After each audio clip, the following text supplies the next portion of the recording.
Buenos días, profesor. Les saluda Omar Luján Dionisio. En esta oportunidad les voy a explicar un ejercicio del tema método de secciones. Bien, el problema nos dice hallar la fuerza que pasa por el miembro DG y el miembro FI, respectivamente los señalados, teniendo en cuenta como sección el punto A. Entonces, ¿por qué vamos a utilizar el método de secciones? Si tenemos en cuenta, la figura está dividida de forma asimétrica, lo cual nos va a ser más sutil o fácil realizar la misma práctica, tanto para de A G que de D a J. En este caso, el problema nos pide seleccionar el corte A y vamos a separar el armazón de tal manera que quede dividido en partes iguales. ¿Por qué no usamos método de nudos? Porque tendríamos que hallar cada nudo posible. En este caso son 11 nudos y sería un poco más complejo.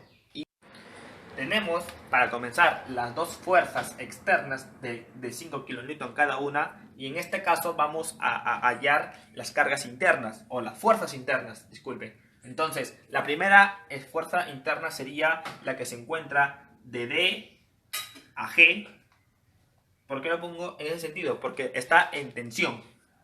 La otra carga sería de D a E, que recuerdan, aquí estuvo el nodo E, igual en tensión. Las fuerzas de F serían igual de F, FI y FE, ambas en tensión.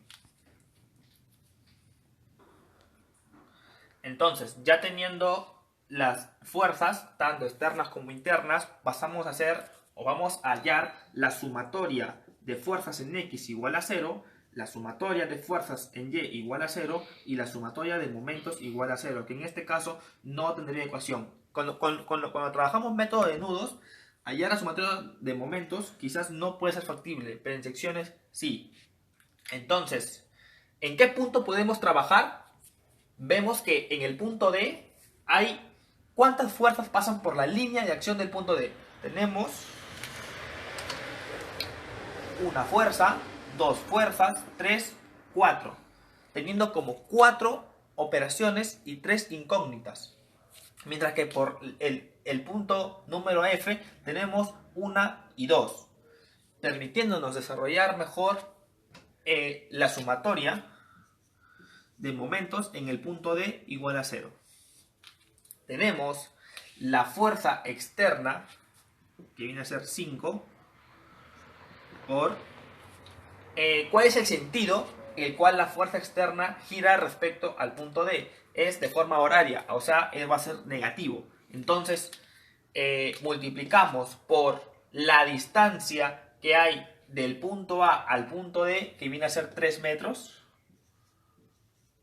Entonces, tenemos también la fuerza sub F sub I, el cual, ¿qué nos dice? Va a ser multiplicado por ¿quién? Por la distancia que al inicio del problema había distancia de D a F y estaba separada por B. Entonces, había una distancia de 2 metros para poder llegar a F. Entonces sería por 4 metros que vendría a ser la sumatoria de ambas distancias y el sentido de la fuerza que genera el punto FI respecto a D va a ser horario, o sea, también va a ser negativo.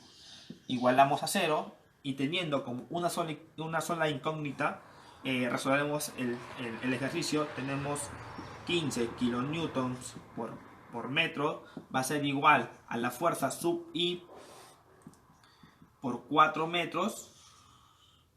Desarrollamos menos 15 kilonewtons entre 4 metros es igual a la fuerza sub I, teniendo como resultado como la fuerza sub I a menos 3.75 kilonewton. ¿Qué nos quiere decir? Sale negativo. Que nuestra suposición o idea de decir que la fuerza de F a I, F sub I, era tensión, está equivocada. Entonces vendría a ser lo contrario, una compresión. Teniendo ya el valor F sub I, podemos hallar la fuerza que genera de D, perdón, la sumatoria de momentos en D. Sumatoria de momentos en D. Nuevamente aplicamos lo mismo diciendo que, por ejemplo, la fuerza que hay, o la línea de acción de la fuerza que hay desde D a F, con las líneas de acción, a veces que me dejo entender, vendrían a ser estas.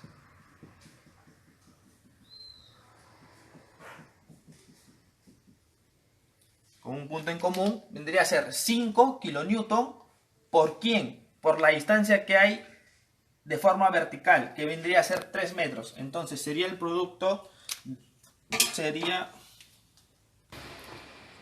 entonces vendría a ser el producto de la distancia de 5 kilonewton por 3 kilonewton, factor de 15 kilonewton, multiplicado por la distancia, el punto FD.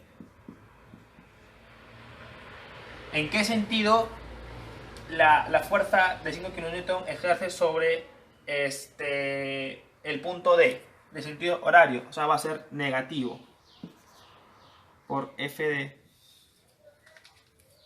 Con pausa. Más la fuerza FDG, el sentido que tiene la fuerza FDG respecto al punto D va a ser antihorario, o sea, positivo.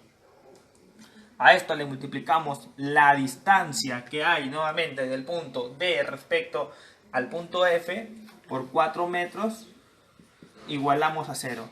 Teniendo nuevamente una incógnita, desarrollamos fuerza DG va a ser igual a 15 kilonewton entre 4 metros. Esto va a ser igual a 3.75 kilonewton metros, dando como resultado que efectivamente estaba en una tensión la fuerza D al punto G. Bien, profesor, eso sería todo. Muchísimas gracias.